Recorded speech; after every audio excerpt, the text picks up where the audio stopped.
It's the second quarter of 2026 and a lot of us are panicking already. We are already seeing people saying, I did this, I did that for the first quarter of 2026, and you're panicking. There's so much pressure that we carry on our head. We carry it quietly. But I think it's time for us to put it down for a minute and let's look at it together. Today, I want to start with something that I think every single one of us has felt at some point. And for a lot of you, you might be feeling it right now. This episode is called The Pressure to Have It All Figured Out. My name is Shukurat and this is Life Talk with Shukurat. This podcast is my little corner of the internet where we talk about real life and have honest conversations about the things that we are quietly going through. If you are someone who is feeling pressured, or you know someone who is feeling pressured, behind, alone, confused, this podcast and this episode is for you, and please send it to anyone who you think needs to hear this. I think a big part of the pressure that we feel today is just what we see every day. A lot of this pressure is from the things we see, things we hear every single day. Take for example, you are seated and you're going through your phone. As you're scrolling, you're seeing someone you know from high school, someone you know from university, getting promoted, buying a new house, getting engaged, having their second child, their third child, traveling for vacation. In fact, they are currently in Albania, enjoying. And there you are, seated on your bed, and you're asking yourself, why am I behind? Should I have done this and that by now? Who told you that you should have done that by now? And you're saying, why everyone else has their life figured out and I do not have my life figured out? Sometimes it's not even social media. You could be having a phone call with a friend, a family member, or you could even be at an event. And you're asked questions like, when are you getting married? When are you having a child? Or let's say you've been living in the same apartment or house for over 10 years and they're like, you still live there. Don't you think it's time to move out? Can't you buy a house? When are you renting another home? You still drive that car, buy another one. Like they're telling you these things, expecting you to live up to expectations, and you just smile. And sometimes you give answers, sometimes you don't, because you're pressured already. The feeling, the pressure to have it all figured out, to be on track. That is the feeling that I cannot explain. It is one of the most common, most painful, and the least talk about things that people carry. And I want us to talk about it today because we need to talk about it. First of all, I want to understand where this pressure is coming from. Because as far as I can remember, no one called us and sat us down and said, by 25, you should have your career figured out. By 28, you should be married and have kids. By 30, you should have a plan. By 35 to 40, you should have done X, Y, Z and retired. Nobody told us so. Nobody said it out loud. But somehow, you and I got the memo. We got it. We absorbed it from school, from family members, even from social media. And the funny thing is, it is society's unspoken rules about many people's life. It is about men, about women, making us feel that we are supposed to have all of these things figured out by this age, by that age. And we absorb it all. We do not question it.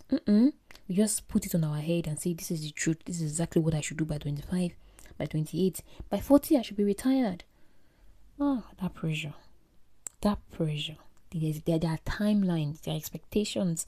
And these timelines and expectations were not designed with us in mind, though. They don't know your story. They don't know your background. They don't know your finances, your circumstances. No. They just grouped all of us together and say, this is what we should do. And we just carried it on our head. We did not question. People who achieve all of these things by this age, their stories and our story are not the same.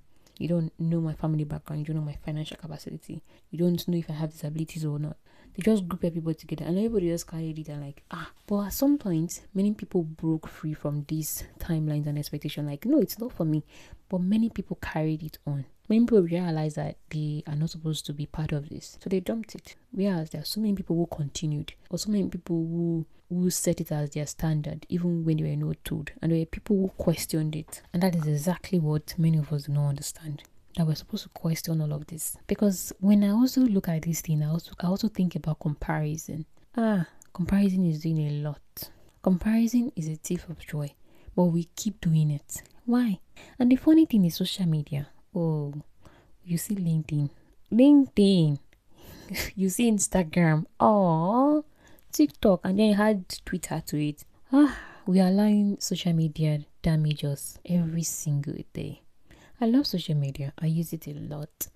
But however, I understand one thing, that not everything I see on social media is what I should emulate. I should not compare myself to other people. You see the engagement, you see the houses they bought, you see the job, but you don't know the sacrifices they put into it. You have not even started looking for a job, but you're comparing yourself with people who have promoted and like, this person just got promoted. You are in financial distress and you're comparing yourself with someone who just bought the house. Why? You're going through a lot, but you're comparing yourself. And now there's another thing, competition. You see someone who does A that you know, and then you want to do what A is doing. Competition.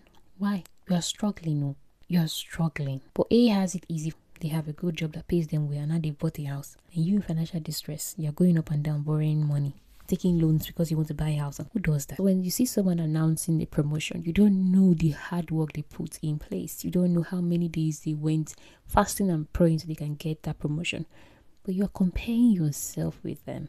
You just started a career and you're comparing yourself with someone who has been in that space for over 20 years.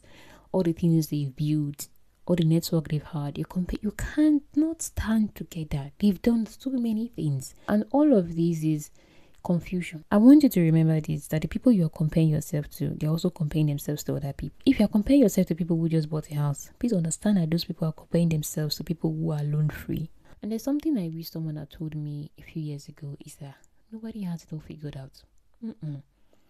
The person you think looks very confident today, call them and ask them, where were you 5 years ago? How confident were you 5 years ago? And hear them talk. They will tell you how many times they failed, how they struggled to be confident, how they were nervous and all of that. And you're just starting today and you think you can be an expert. It doesn't work that way. And the people you think have it all sorted out, they ask a lot of questions. They have questions back to back.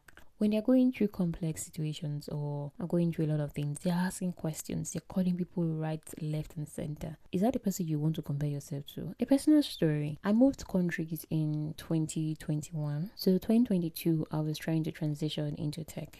From a non-technical background, I don't have any knowledge of tech. I have never done any tech courses before. I've never coded in my life. I have never designed screens, but I wanted to do all of this and transition. So I was using LinkedIn to access resources and connect with people. So whenever I open LinkedIn, I'm seeing I just got promoted, I just got a new job, I built this, I launched this. I'm like, what am I doing in my life? Now, the funny thing is, before I left for the UK, I had a career back in Nigeria. I was thriving, and I just needed to give myself a year or two, and I know exactly where I would have been. I left everything and moved to another country. I don't know how the work culture works here. And remember, I'm transitioning into tech from a non-technical background. How do you think I was going to survive? For a very long time, it was affecting me, and then I told myself, I know who I am. There's nothing wrong with me.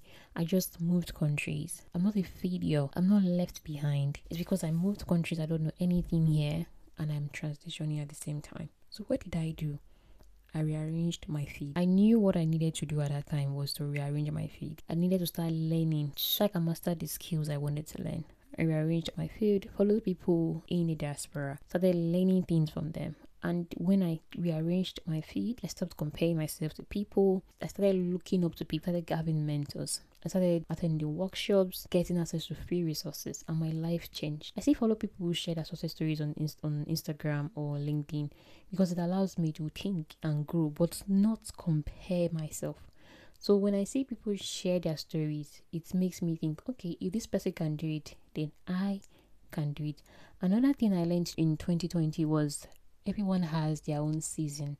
When I moved countries to the UK, I was in my confusion season. Back in Nigeria, I was in my building season. So I cannot compare my building season to another person's confusion season or my confusion season to another person's announcement season. Yes, when people announce their achievement, it is their announcement season because you cannot compare. I will go online on LinkedIn and I'm seeing someone say they just got a new job. Meanwhile, I submitted over 100 applications. 80 will tell me, unfortunately. The other 20 ghosted me. And I'm seated there questioning my life. My CV is good, it looks clean, but I got no job. So all of this comparison was affecting my life, and I just had to find a way to sort myself out. And once it did, I got exactly what I wanted. So when you stop comparing yourself, stop looking at other people's stories, and stop following society timelines and expectations, because nobody told us that this is exactly what we want to do, but we just assume and we put that pressure on ourselves. Now I ask questions. If it's not work related, like I have to submit something by 5 p.m., or I have to attend to something by 6 p.m., or I have to be done with something by 8, I question it. If I hear you should, I'm almost 20 and I don't have a business, I'm like, who told you should have a business at 19? And if there's something I want to leave with you today, is that you are not behind, you are not broken, and you are definitely not failing. You are a human being living in this world that has so many standards, and it's time for us to start questioning these standards. You're supposed to be this by 25, by 28, by 30, by 40 years, so you are supposed to be retired. It's time to put it down. It is time to put it down, and it's time to start questioning all of this. You are not meant to figure out everything, because if we are meant to figure out life, the world will not be in crisis today. This is just one episode, and I want you to know that this podcast is built for you. All this pressure, you can't carry it alone. You definitely need to talk about it. You need to hear people who have gone through all of these things talk about the same thing. Next week, we're going to be talking about something that I think you're going to feel deeply. It's about what happens when life does not look like what you imagined. And trust me, we are going there. We're going to talk about everything. And until then, I need you to be kind to yourself, because you're doing better than you would think. I'm Shukra, and this is Life Talk with Shukurat.